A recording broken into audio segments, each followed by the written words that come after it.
2001 yılından beri mesleği yapıyorum.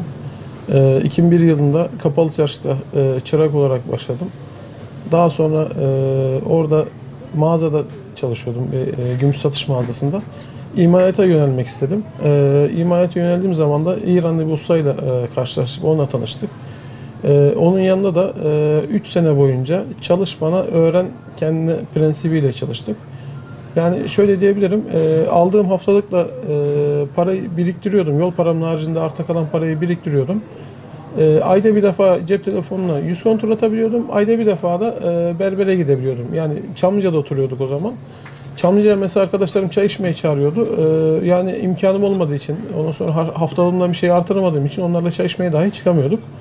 Orada 3 sene çalışıp sonra mesleğin inceliklerini ustamızdan öğrendik. Çırak maalesef yetişmiyor. Gençler ilk bize öğrenmeye geldiği zaman veyahut da çalışmaya geldiği zaman ne kadar haftalık alacağını soruyorlar. Yani ben dediğim gibi ustamın yanında çok cüzi bir harçlıkla çalıştım. Yaklaşık 3 sene o şekilde çalışıp mesleğin inceliklerini öğrendik.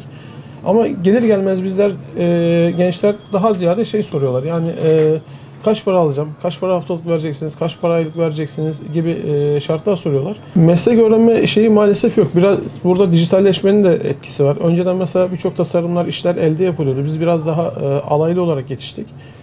Şu anki gençler bazı üniversitelerde işte program 4 yıllık üniversite öğretimi olarak öğreniyorlar.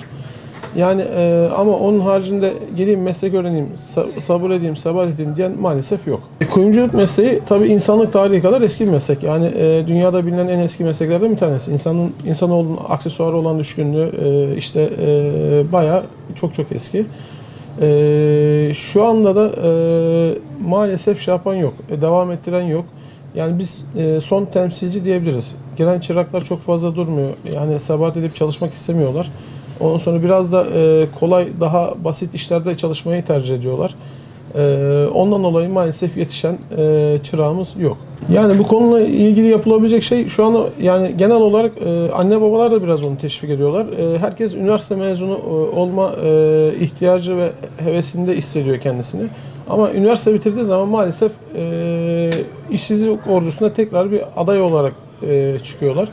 Yani burada yapılabilecek şey mesleki eğitimin teşvik edilip ondan sonra tükenmekte olan sanatların yetişmesi, insan yetişmesi için burada teşvikler yapılabilir.